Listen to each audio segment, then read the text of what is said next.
All right, so now that we've got our server set up to handle new connections and send back all of a user's notes, the next thing that we're going to do is open up the notes page and notes provider, and we're going to connect to the server using that type of connection from here.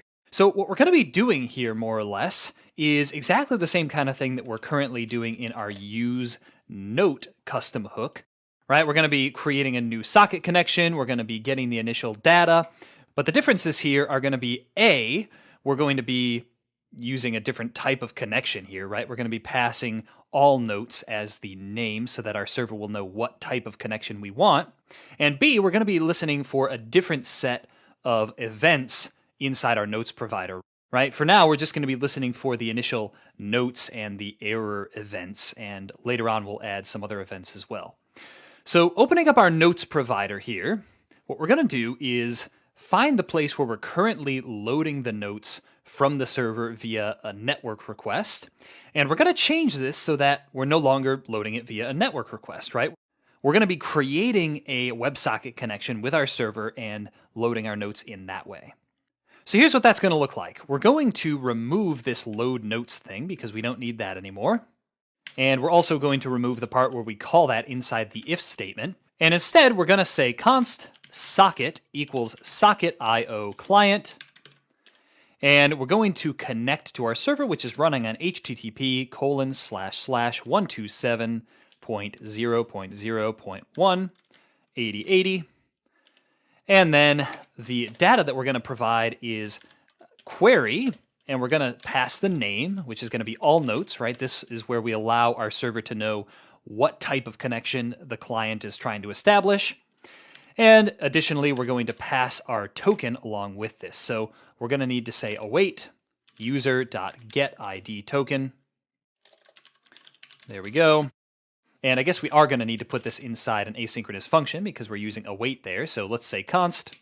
We'll call this connect to socket. And it's going to be an async function. We'll just put all of this stuff inside of there. There we go. And we're going to need to change the semicolon there to a comma. All right, so now that we have our socket, what we're going to do is we're going to listen for socket event. Again, the only one that we're really concerned with now, if we open up our handle all notes connection, is this initial notes event. So that's what we're going to put inside our notes provider. We're going to say socket.on initial notes. And that is going to contain, remember, both the owned notes and the shared notes for the user. So we're going to destructure that object by saying owned and shared. And I believe that's what I called them there. Let me just make sure. Yep, owned and shared. And once we get those, we're going to set those on our notes provider, right? So we're going to set the notes to the owned notes and set the shared notes to the shared notes. We're going to say set notes, and this is going to be owned. And we're going to say set shared notes to shared. And that should be all we need to do here. The other thing that we're going to want to listen to here is the error event. So we'll say socket.on error. And if that happens, what we're going to do is we're going to take the error message and we're just going to log it to the console, right? We're not going to do anything with it like we did in the use note custom hook that we created. We could, but for now, why bother? All right, so we'll say console.log error message. And then we're going to want to call this connect to socket function inside this if statement. So we're going to say if user and is ready. We're going to say connect to socket. Now we don't actually need this is ready thing because that only applied to the network request things like get and post and those kind of things. So we can just remove that and say if user connect to socket.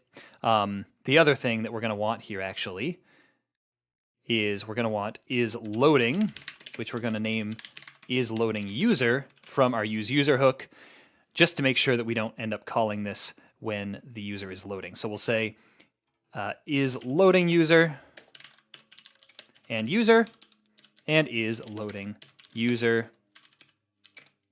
and user. Oh, and that should be not is loading user. Cool.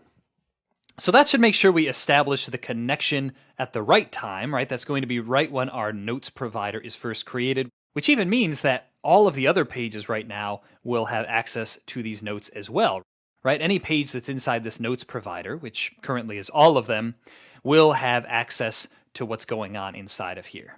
All right, so that should really be all we need to do for now, and everything else should just work like a charm, right? We shouldn't need to make any other changes to notes page because really the only thing we've changed is how we're loading those notes. We're not changing anything about the data structure coming out of this provider.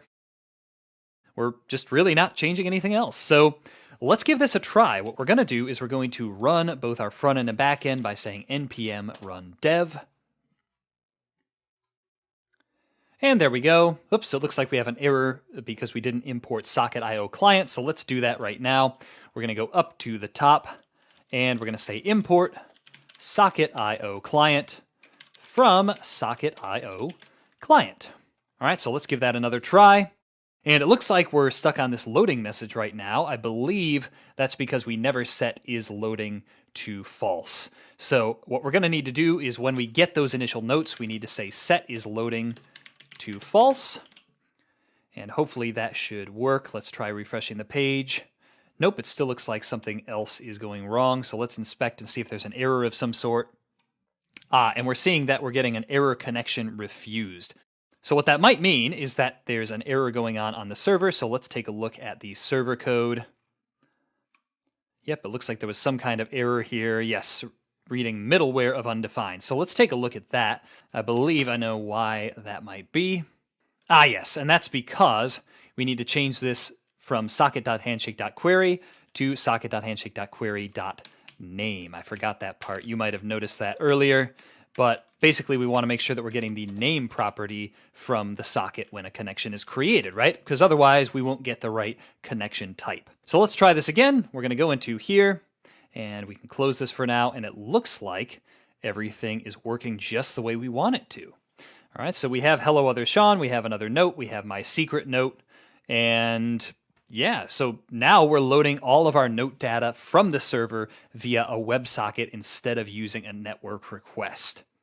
Now for this shared with me thing, you might want to log in as a different user. So let's try logging in just under a different email, someone with preferably some shared notes to their name.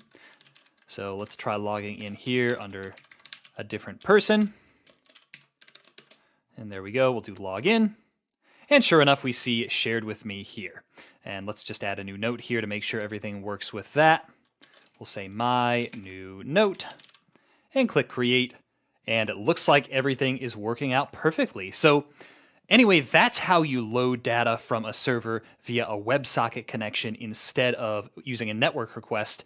And currently, there's not really a big difference between those two, but what this will allow us to do, loading our data through a WebSocket connection, is have our data continuously updated automatically as this data changes. So again, let's say that a user were to share a note with this user right now. We haven't actually implemented this functionality, but with a WebSocket connection, what we can do is simply listen for an event that will tell us when new notes are shared, right? So immediately we would see when another note is shared, and that would show up here. That's what we're going to be taking a look at how to do next. But in the meantime, I hope this has been informative for you, and I'd like to thank you for viewing.